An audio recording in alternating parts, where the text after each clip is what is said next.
Hey, what's up guys, it's Banu here from Andro.com. Welcome to Gaming with Andro Dollar. The question that I get asked quite a lot when someone wants to pick up a PlayStation 5 is which version should I buy and which region should I buy? So in this video, I'm going to be answering that question. So if you guys are new to my channel, go ahead and smash that subscribe button right now and let's get started with today's video.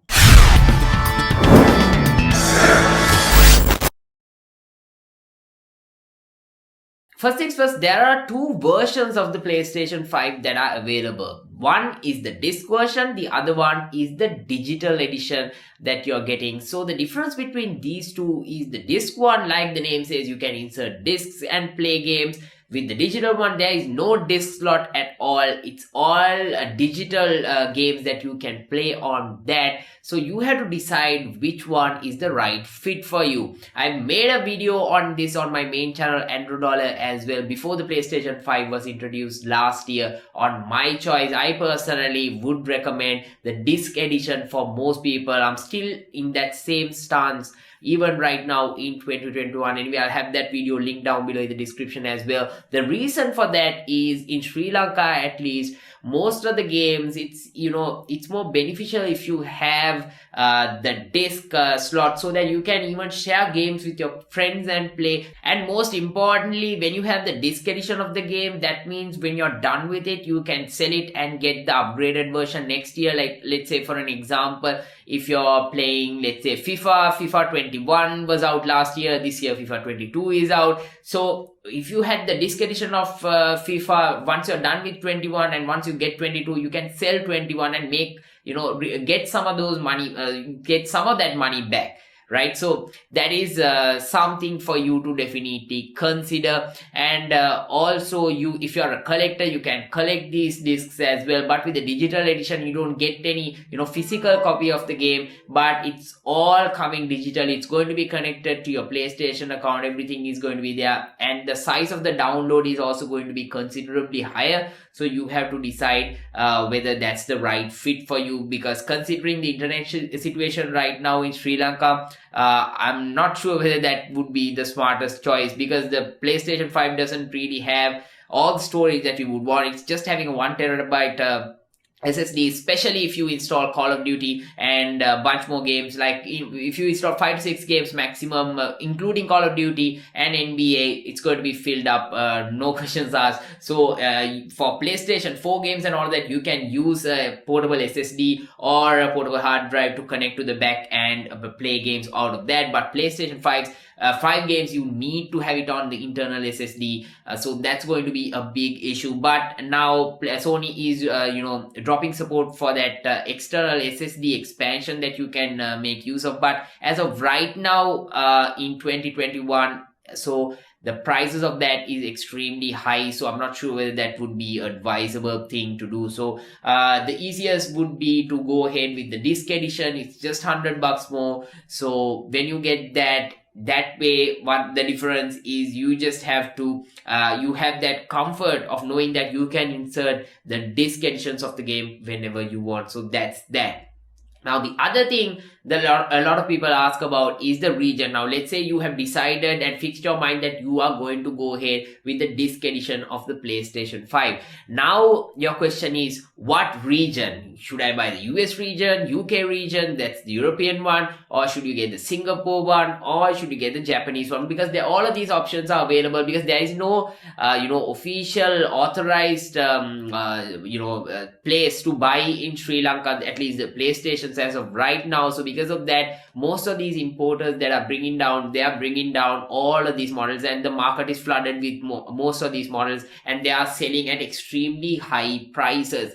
So based on the region, sometimes the price is somewhat different. So let's say for an example, the Japanese one I've seen to be the most, the cheapest one that you can pick up. But then the European one is also somewhat high in price. And now we have the Gen 2 PlayStation 5 that just launched, and that is also pretty high in price for you to decide. But all of these are the same PlayStation. It's just that the internally the difference is, with now with the first generation of the consoles itself, it's just the power input that is mostly different, and with the Gen 2 one there are a couple of other changes as well, but I'm not going to talk about that here. I'm mainly focusing on the region issue and which one you should buy. So to explain this, I have a couple of PlayStation 5s over here. So let me get the first one. So this one is the Japanese PlayStation 5. So this has the model number of CFI 1000A. So this is the Japanese one that I have over here, and here I have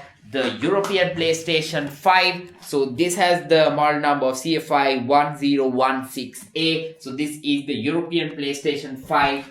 And then I also have the officially licensed Singapore product of the PlayStation 5 with the model number CFI 1018A. So on top of this, we also get the US version with the model number CFI 1015. So that is the US one, but as of right now, I don't have access to it. Access to that, I only have access to the closest one is the 16A, which is the European one.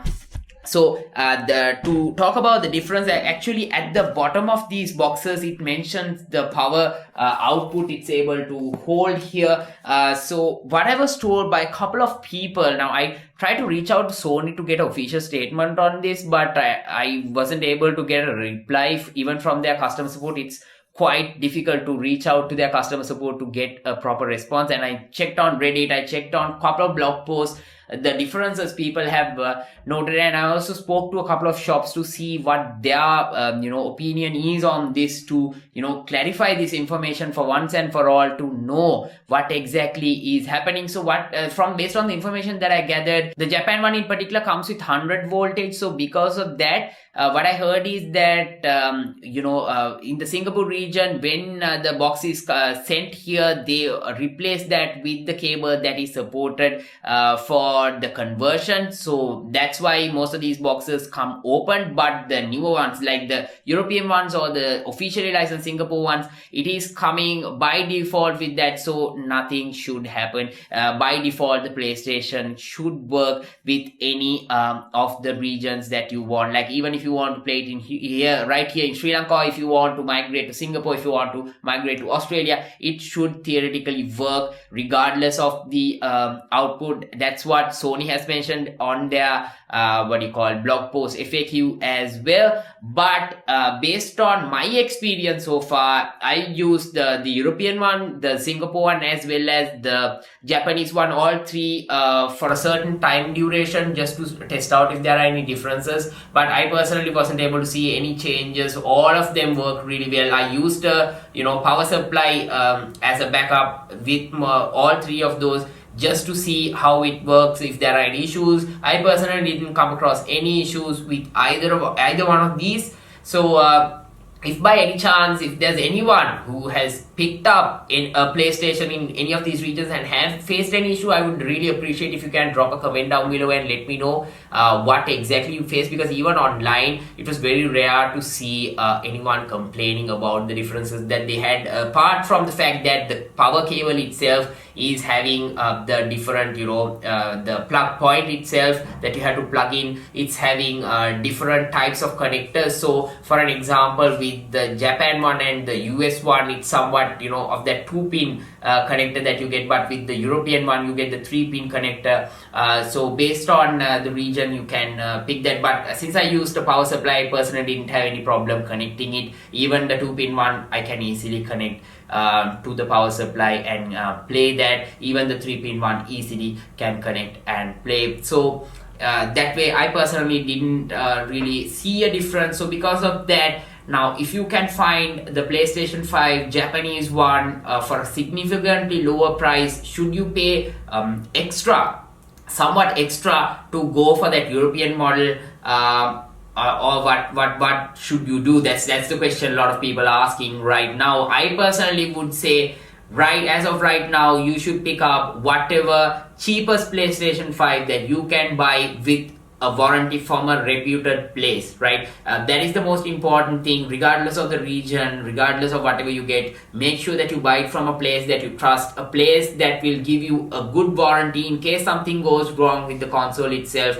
a place that will help you out in the process and help you make sure that your PlayStation 5 is fixed. So because of that, go with the place that you trust and pick up a PlayStation 5, because that way you can save some money. If let's say for an example, if you decide to go with the Japanese one, I've seen the price difference right here in Sri Lanka somewhere even 20 to 30,000 over the past couple of months with the import problems and all of that. So if you have to pay for the same PlayStation 5 console, if you have to pay, if there's a price difference of 30,000, let's say for an example, for that price, if you get the Japanese one, you can also get extra controller and maybe even spend a little bit more on the dual charging station that you get, which I've already made a video on here in my gaming channel as well, that you can check out. Or else, if you don't want extra control, if you just want a good music experience, you can go with the Pulse 3D wireless headset for that kind of price, right? So